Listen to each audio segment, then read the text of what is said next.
Thank you for joining this Water News podcast. I'm David Duncan, broadcasting on behalf of OOSKAnews, the world's leading provider of news related to global water challenges. You can find our water news at www.ooskanews.com. That's OOSKANEWS.com. The annual United Nations Climate Change Conference, or COP, they're known as COPs, convened in November this year in Marrakech, Morocco, and was attended by about 30,000 individuals from governments, the private sector, civil society and NGOs. Focal issues of this 22nd COP, or COP22 as it's known, included water scarcity, water cleanliness and water-related sustainability to an unprecedented and welcome degree. OOSKAnews attended and reported on the Marrakech conference. I had an opportunity to talk to a number of attendees and participants with particular water-related perspectives on climate change. Hennane Sillali, what brings you to Marrakech? I am in Marrakech this week to promote youth initiatives, specifically the initiative of Youth for Water and Climate, which started at COP21, where 50 youth wrote a white paper with 50 recommendations for water and climate. And now that COP22 has arrived, we want to put all those recommendations into action. So we are pushing a project of a platform to help youth initiatives take form and support the initiatives that have already been implemented or are being implemented. So to help youth projects grow and grow and grow. And do you have the impression that the youth voice is being well received? Definitely. People are very open-minded about youth initiatives. They are delighted to hear that youth are taking actions, are implementing projects, local projects, regional projects, sometimes on a national level. They're getting involved, and this is definitely a good opportunity as well to be here at COP22 to promote all those initiatives. People are very supportive, and now we're hoping that they will be a bit more supportive and support our platform project. Our listeners may not be familiar with the youth parliaments for water that exist around the world. Perhaps you could take a moment to give us some background regarding the history, the geographies that they are active and what they do. All right. The World Youth Parliament for Water has been around for, I think, 3. I'm sorry, might not be giving you the right number here, but they follow the World Water Forum. So every World Water Forum, we organize, we as an ISW organize a big group of youth that unite and discuss water issues. They vote for their board, they vote for presidency, and then they go back to their region, they implement their own projects. Their mandate lasts 3 years, and they are very active through different global events such as COP22, such as the Stockholm Water Week, such as the Budapest Water Summit, all those water-related events. And then we have the European Youth Parliament for Water, which has been around since '98. And it's more of an event.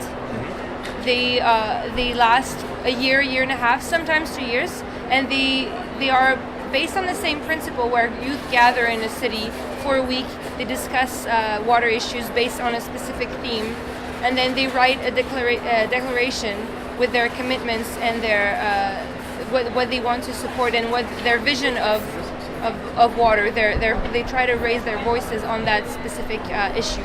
Then they try to as well implement projects and raise awareness in their region, local specific region. And as we've been talking here today at a not terribly quiet corner in the green zone at COP22 in Marrakech, we have been visited by at least 2 of your colleagues from France and from Cameroon. How many countries are involved in this movement? A lot.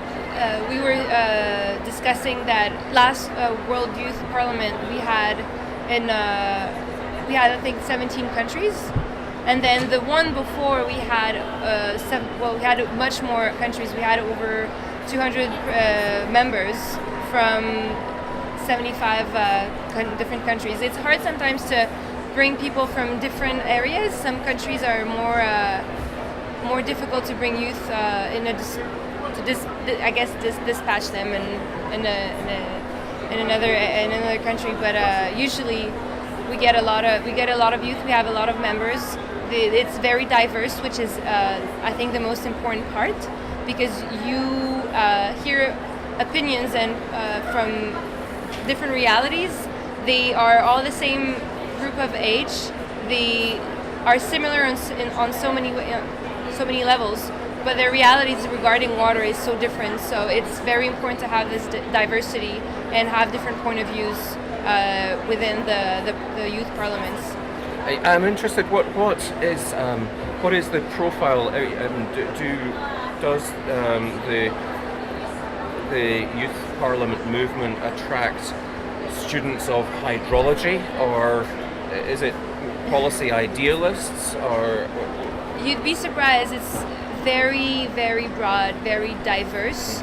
Some people studied business. Some people studied neurology. Some people are interested because it's related to their field of study. Sure, water, hydrology, environment, geography. But some people are just involved because they're passionate about water, and this isn't, it's an issue that is close to their hearts, I guess, and they want to be involved. No matter, even though they're maybe working in a different field, they still feel like water is an important issue. So it's very diverse. And you mentioned projects, the P word. Describe a typical project that that youth parliamentarians might get involved with. The projects are also very diverse, very broad. So it's water in the very large term, in the sense that some projects were regarding coastal erosion. So they planted trees on the coast of the beaches of Lomé in Togo to fight coastal erosion. So that would be one project. Right now we have different projects for the grants in Europe. We have the European Youth Parliament for Water have been receiving grants for local projects, and one of the projects is to raise awareness for children and teenagers. And what they decided to do is to create a video game to raise awareness on the water issues, which I think is a great tool to communicate. This is definitely the best way to reach young people. And my understanding is that the World Youth Parliament for Water, these COPs are big occasions, but your World Cup is the World Water Forum. The next one's coming up in Brazil in 2 years. You must have started planning already. Yes, we have no choice than to start planning right now. It's a very big organization. It's a lot of things to coordinate. It's a lot of youth to select to travel. We have to make them travel to Brazil for the event. But before that, we have preparatory meetings in each region where all the youth will gather, meet, discuss, and then elect the people who will be attending the World Water Forum.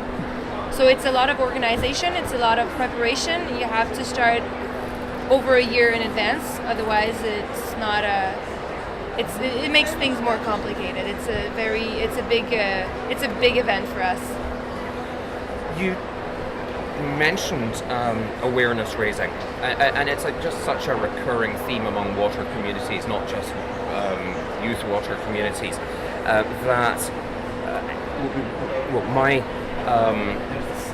a theory that an observation that I have is that 20 years ago, climate was not nearly so much on the global political agenda. A lot has changed in 20 years in terms of education, in terms of media coverage, in terms of political awareness. in terms of youth awareness. There's been a huge learning curve. Water is perhaps lagging in that respect. It's not on the front page of newspapers. It's in the developing world, in water-stressed countries, of course it is, but people aren't talking about the serious water challenges. How does one go about educating people about how important water is? It depends on the angle that you take, I suppose. Educating people on water can be very difficult in the sense that you'd assume that people know basic things about water in terms of water resources, water management, so water and sanitation, hygiene.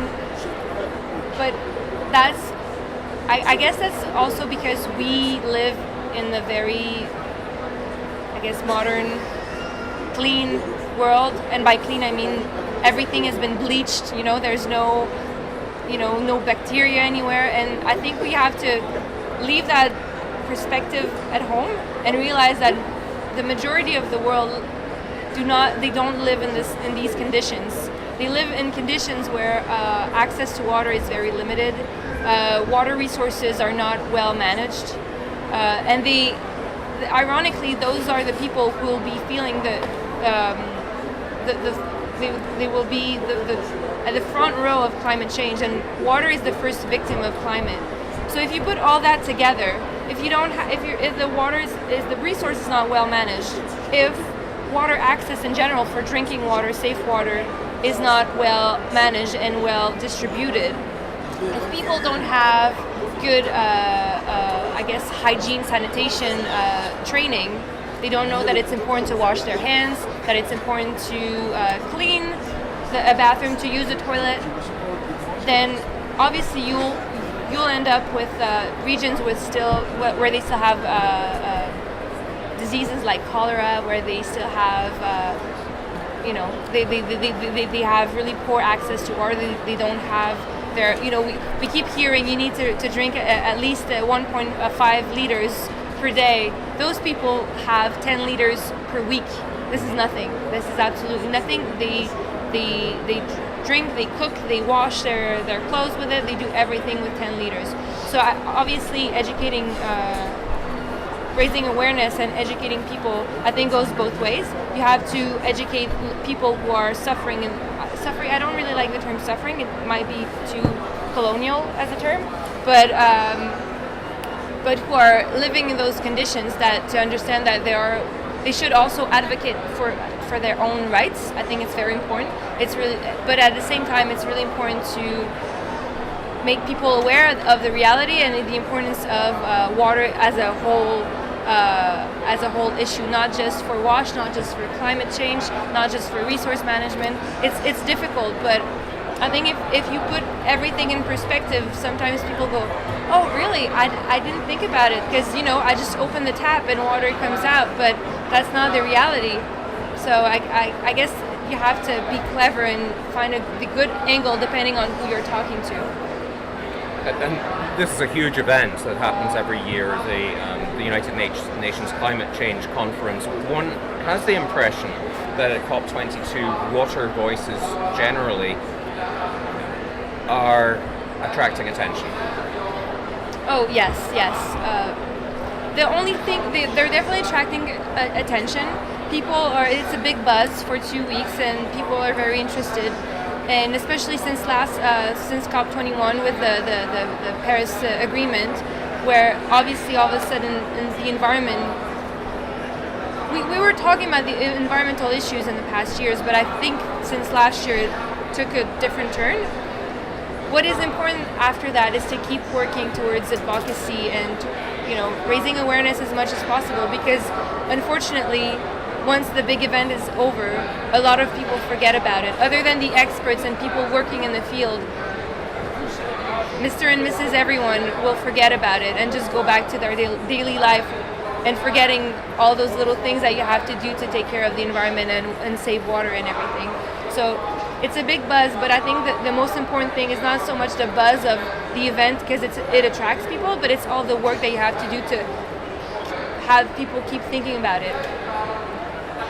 Thank you very much, Hennane Sillali.